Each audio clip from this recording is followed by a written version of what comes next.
Thank you. Amandla. Amandla. Viva ANC, viva. Viva. Viva COSATU, viva. Viva. Viva SACP, viva. Viva. Viva Sanko, viva. Viva. Amandla. Comrade Secretary General Fikile Mbalula, former President Thabo Mbeki,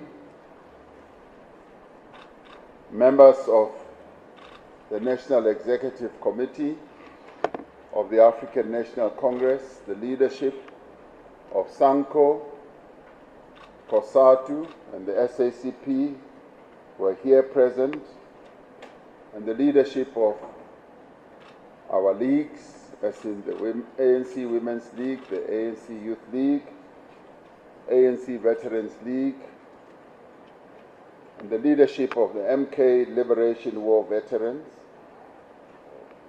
leadership of SASCO, of COSAS, Contralesa, and a number of other allied organizations. And greetings also to deployed comrades who are here with us, as they always are when we hold our Makotla. Comrades, welcome to this very first and very important ANC NEC Lekgotla of 2025. As we have said previously, our Makotla present us with an opportunity to assess the progress that the movement has made in using state power to pursue the national democratic revolution. But it also gives us the opportunity to come up with proposals that can enhance our work both in the ANC as well as in government. Such assessments become particularly important in identifying the steps that are necessary to fundamentally transform our society to a more united, non-racial, non-sexist, and democratic and prosperous one. We gather, comrades, at a time when there are rising geopolitical tensions around the world that manifest themselves in a number of ways, some through nationalism, protectionism, isolation, unilateralism, and rising debt levels, particularly for poor countries, blatant disregard of the rule of law and the disregard and degradation of the basic human rights of vulnerable people around the world, and increasing migration. And you can count the challenges that beset the world in many, many ways. We're also at the same time seeing an increase in regional conflicts in various parts of our own continent and the Middle East as well. All these factors combine to undermine economic and political stability in developing economy countries, and in the South African context, this is displayed in slow growth, worsened poverty, inequality, unemployment, and their attendant social consequences.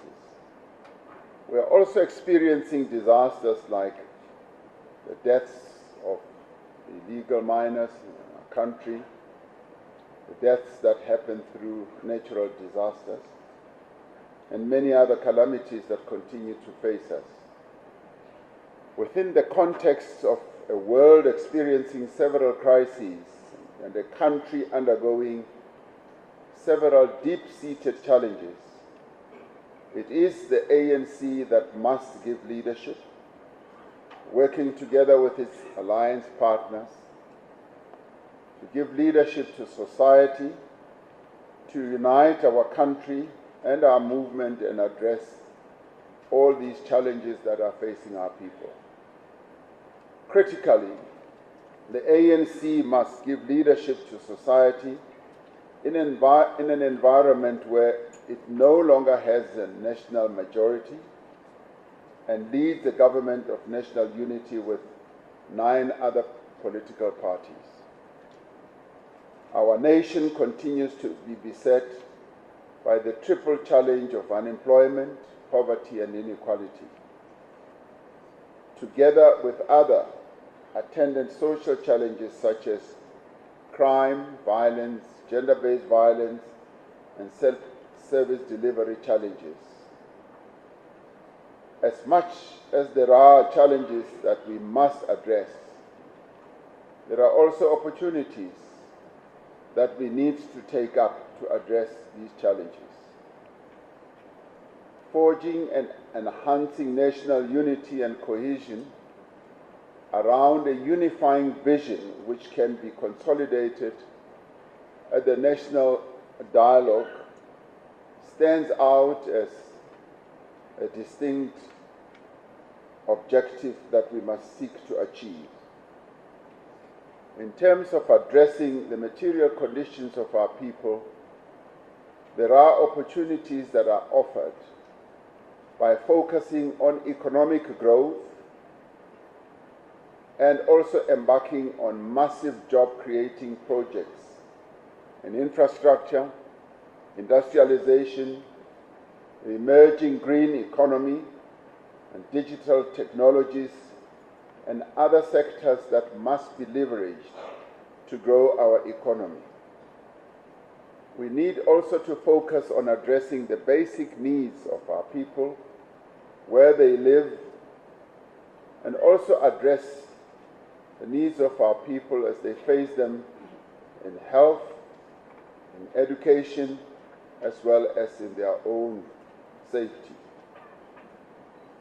We said when we launched our January 8th statement in Khayelitsha that because we have not yet attained the society laid out in the Freedom Charter, and because of the persistence of racism, patriarchy, inequality, and economic exclusion, the ANC must continue the struggle to advance the national democratic revolution. And the NDR, as we know, seeks to achieve, firstly, building a new nation with a new national identity of being an African country which is underpinned by non-racialism, non-sexism, and unity in diversity. And secondly, building a democratic state based on the will of the people without regard to race, class, gender, belief, language, ethnicity, and geographic location. Thirdly, building a society based on the best human values, restoring the dignity and guaranteeing the freedoms and human rights to all the people and improving their quality of life.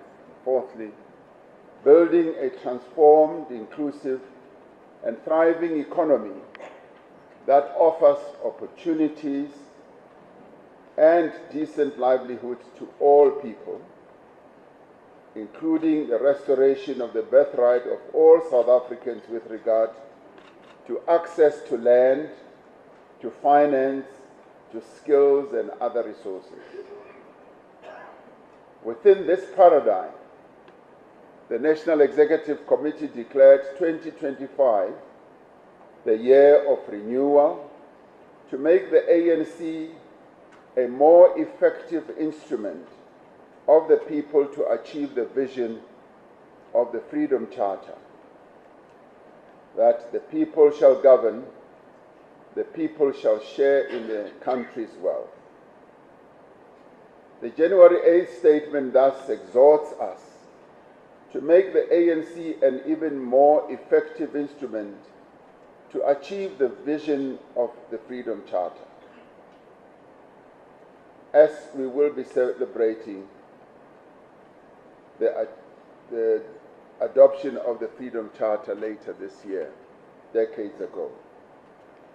Our Lekgotla's program is in many ways structured in a manner that will enable us to address as well as to take decisive action on the following urgent and interrelated fronts: to renew and to build the ANC so it can provide decisive and ethical leadership in the resolution of our country's problems and realization of the vision of the Freedom Charter. And secondly, to improve the ability of our economy to create jobs and wealth, how we can modernize our industrial policy, including areas such as e-commerce, and focus on creating mass employment opportunities, and also deal with the issues of the digital and artificial intelligence sectors. We should also find ways to improve the quality of service for our people and ensure that local government is strengthened and accountable in all spheres. We should also come up with solutions to further tackle poverty and the high cost of living through social transformation. Investing in people in education, skills development, and health should be an overriding area of focus as well. The work of continuing to fight crime must be intensified as we continue fighting corruption, gender-based violence, and building safe communities as well. And our work to create a better Africa and a better world must be strengthened, and it must continue. There are specific tasks that our movement and the ANC-led government will have to perform over the next year to address the challenges that are facing our people. To renew and rebuild the ANC, our movement will have to embark on decisive and visible actions that are aimed at eradicating all manifestations of apartheid, colonial and patriarchal power relations. It has become increasingly clear that the ANC, having lost the trust of our people, which loss was clearly manifested through our weakened electoral outcomes, we need to take urgent and focused action to regain the trust that we have lost, failing which we will perish. There are, however, signs that we are regaining lost ground in a number of places in our country, but much work still needs to be done. Our main task is to build strong branches as vibrant centers of community life that are integral to all aspects of community organizing through local civic society and other bodies. ANC structures, and indeed alliance structures, must be part of community policing forums, school governing bodies, youth organizations, local artist formations, and other committees aimed at building a sense of community. It is in these areas of our people's lives that the ANC must be seen, must be heard, and must be felt. All structures and leaders of the ANC must commit to be involved with building and strengthening branches. For without the ANC having strong organization, we cannot rightfully claim to be a leader of society. And in the end, we cannot rightfully claim that we hold state power effectively. Whilst the movement continues to invest in the ideological development of ANC members, it is also incumbent on all members to enhance their own ideological understanding of the history, mission, and the values of the African National Congress. As set out in our Constitution, all members must take the necessary steps to understand and carry out the aims of the African National Congress, its policies and programs, and be able to explain these to ordinary people. One very old, experienced leader in our movement said to me, he took time to ask fairly senior leaders within our ranks what the National Democratic Revolution is. And he was shocked that they were not able to explain it. And he then said, it is incumbent on us to ensure that as leaders, as members, we are able to explain the content of our struggle and its character, the character of the ANC. The ANC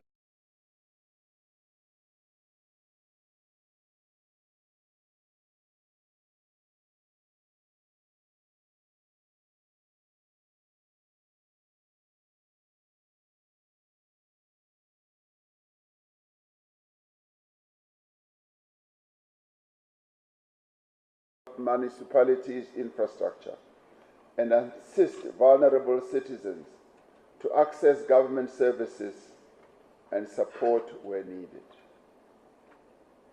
It is the ANC branch leadership that must make sure that the indigent members of society do access the free basic services that the government has to offer. ANC members have the constitutional duty to fight against all forms of discrimination and intolerance and must always advocate for the rights of all people and those who are discriminated against. Even in the government of national unity, we have a clear obligation and a task to implement the policies and decisions and measures that seek to advance the national democratic revolution and, more importantly, to advance the interests of our people through the various decisions that we have taken, that we are taking, and that we will continue to take, be they related to education, be they related to health, be they related to the issue of land. These will be taken.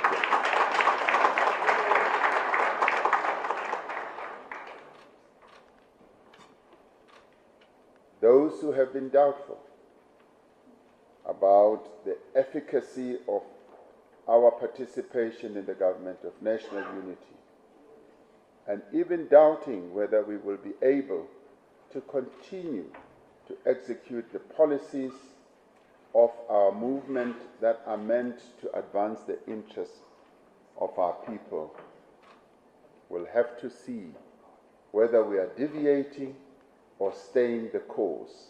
And we are staying the course. We will hold the National General Council during the second half of this year, shortly after celebrating the 70th anniversary of the Freedom Charter. The NGC is an important platform to assess the suitability or effectiveness of our policies and our programs. And it is at this NGC that we will have thoroughgoing discussions on how far we have gone and how much further we still need to go ahead of our national conference in 2027. Fixing local government is an important part of the broader efforts to professionalize the public service and serving the people with dignity and integrity. We raise it here because it is the one area where we are still weakest, where the delivery of services to our people still needs to be upgraded in more ways than one. Last year, we committed to addressing the energy crisis and ending load shedding. We have now gone past 300 days without load shedding, and we commend our comrades in government. However, we must now, with the same determination, attend to those communities in townships and in rural areas who are still affected by load reduction and other power outages. And we said in January, at the January 8 statement, that water is another major challenge that we have to address, as water is life and sanitation is dignity. We must draw on the lessons learned from dealing with load shedding and urgently attend to the rapidly escalating crisis with regard to water. In dealing with the issue of water insecurity, it's quite clear that law enforcement agencies and municipalities must attend to the water infrastructure sabotage that continues, the theft of infrastructure implements that continues, and more importantly, the corruption by water tanker mafias, as well as illegal water connections. It is these that hold us back from ensuring that we do what is right for our people. But the determination that we have showed with regard to electricity, that we are also now showing in relation to logistics, as in rail, as well as our ports, as well as passenger rail, is exactly what we are now going to demonstrate when it comes to water. The program to formalize informal settlements and ensure safe and legal access to water and electricity and the provision of free basic services to indigent persons must be accelerated.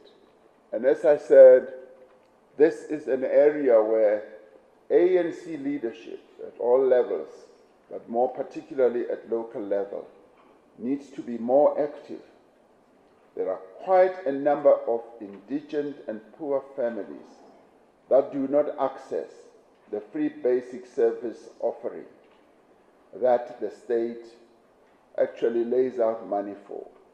And the money that is laid out for this runs into billions of rands as part of our social welfare offering to our people.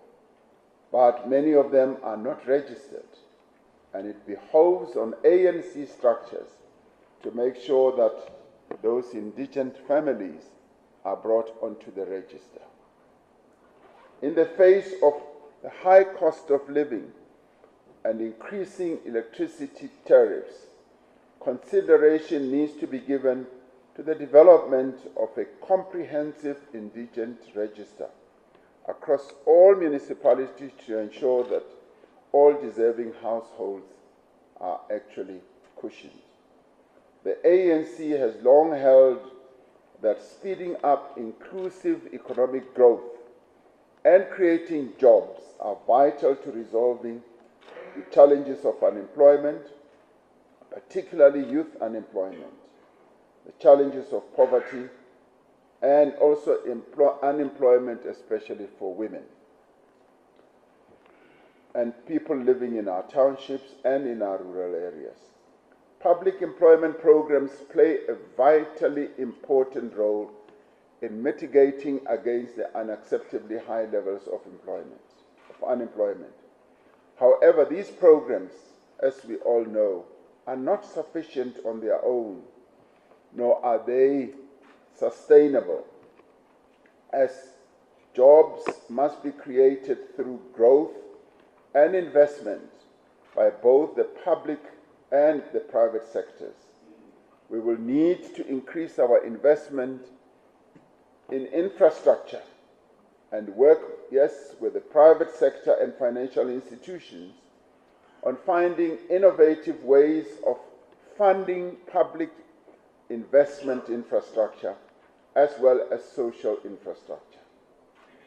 Manufacturing is the most reliable, sustained employment creator with the highest jobs multiplier.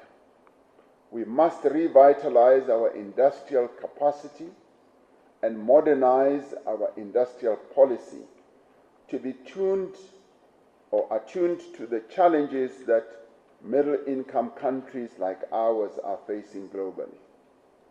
We must build an infrastructure and export-led economy that is focused on manufacturing globally competitive goods and global business services and invest in technological capabilities.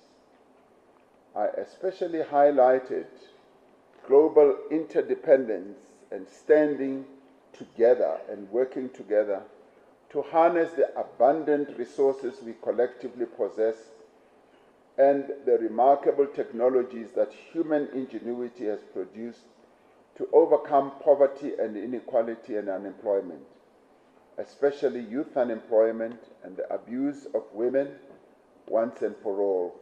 I said this when I addressed the World Economic Forum session that we were offered by the World Economic Forum leadership in Davos this past Tuesday. I did so to make a point about global trade, but more importantly, to bring attention to the fact that we cannot progress without cooperation and collaboration. This becomes even more critical in these troubled times of isolationism and unilateralism. And we articulated this very clearly, and the reception to our message was rather positive, as many would-be investors and those who are investing in our country have responded fairly positively in their articulation of the message that we put forward, particularly regarding our presidency of the G20. Our January 8th statement also asks us to accelerate work to leverage our critical minerals endowment, working with other countries in the region. And as we said in Davos, we want our presidency of the G20 to be a platform to enhance our critical minerals sector through a program of green industrialization as an engine for growth and development in our sub-region as well as on our continent as a whole. Specific initiatives and interventions that are aimed at addressing youth unemployment, such as education reforms, skills development initiatives, entrepreneurship and targeted employment programs should be strengthened. And I hope that at this Lekgotla, we will be able to come up with ideas that will broaden and deepen this intent that the African National Congress has. Strengthening the fight against crime and corruption and building safer communities remains one of our most important priorities. As we had said previously, crime undermines the gains of freedom and shared prosperity, and ultimately the NDR itself.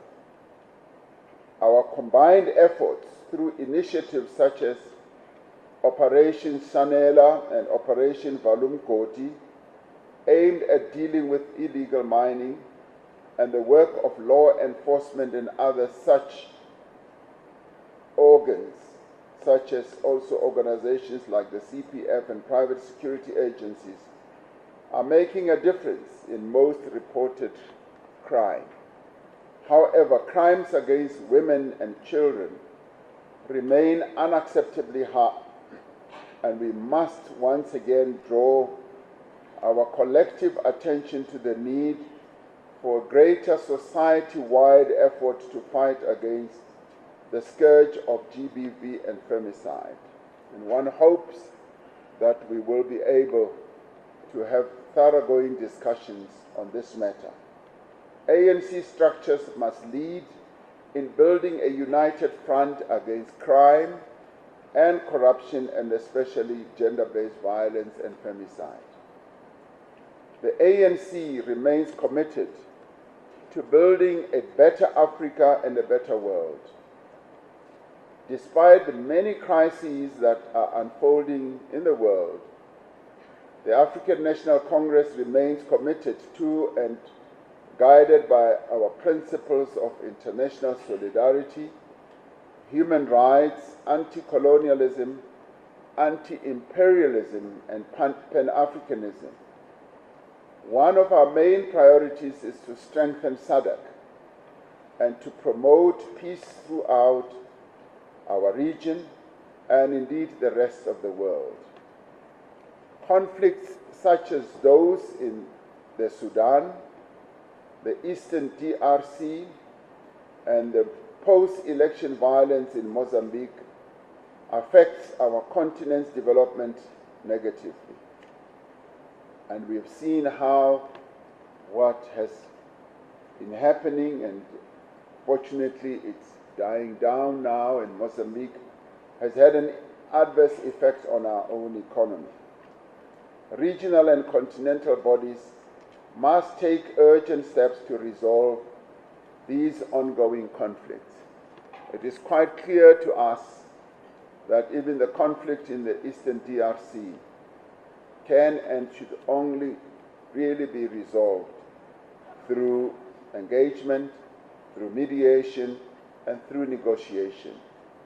A military option is simply not going to be able to resolve that conflict.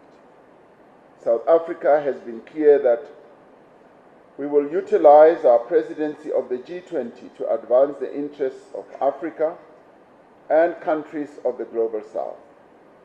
We will do so in the understanding that countries in the G20 need deliberate and coordinated efforts to focus on inclusive growth based on responsive trade and investment to grow the incomes of poor nations and the poorest in society, and to ensure equal access to opportunities, especially for women and young people.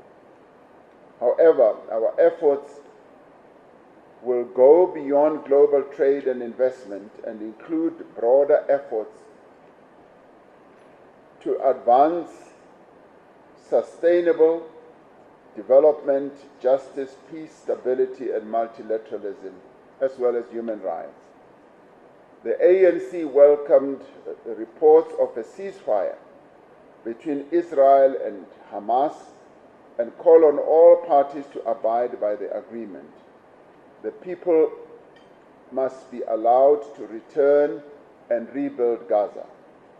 We continue to stand in solidarity with the people of Palestine and Western Sahara, and will continue to support them in their fight for their inalienable rights, self-determination, and independence.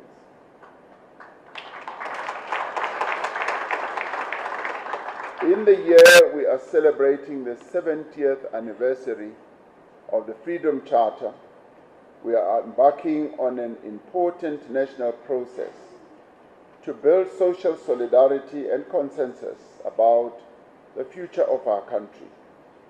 We aim to build a South Africa that belongs to all through the national dialogue that we are going to hold.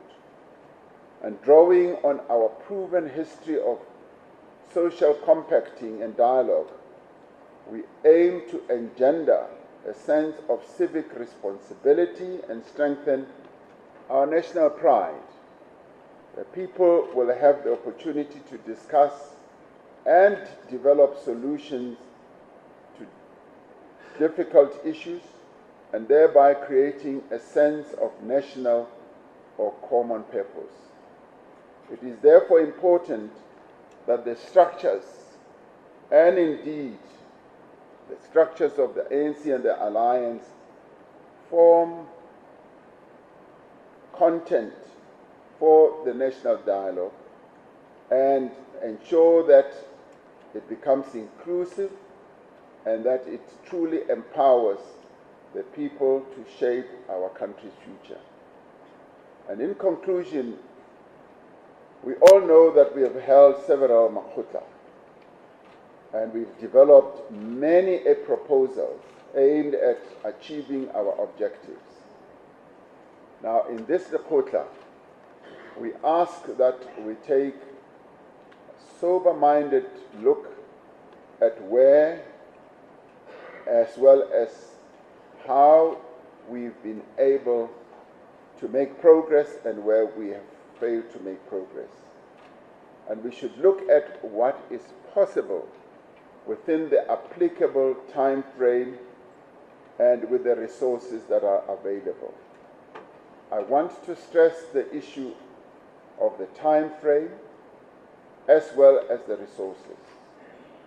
Quite often we come up with great proposals, great interventions, and we hardly ever pay attention to the time frame within which those initiatives will be implemented. And that tends to weaken our resolve. I'd like us at this Lekgotla, as we identify initiatives that need to be embarked upon, to have a clear line of time that it will take to implement those, and also be clear about how the resources will be amassed to ensure that it happens. The most important consideration, obviously, is to prioritize. We will not be able to do everything at the same time or even at the same pace. We must at least reach agreement on the considerations that will inform the trade-offs and the compromises we will have to be forced to make. This is a time of renewal and rebuilding, and it is indeed a time to evaluate how we strategically use our leadership of the Government of National Unity to propel advances that we need to make in the interest of our people forward. And this is the time when, yes, as government, we need to regain the trust that our people have invested in us. So as we rise from this Lekgotla, I would say that we should rise knowing that we have come up with very practical decisions that we will be able to take forward. This Lekgotla also takes place ahead of the Lekgotla we are going to have in government. It also takes place ahead of what we are going to articulate in the State of the Nation address, as well as the budget. And all these must be informed by a number of decisions that we will take here. And all these must be underpinned by a very clear intent to continue to execute the National Democratic Revolution. This is what we are about, and if anyone was ever in doubt whether we will continue executing the National Democratic Revolution, I say, sit up, wake up, and listen carefully and see what is being done. Thank you very much.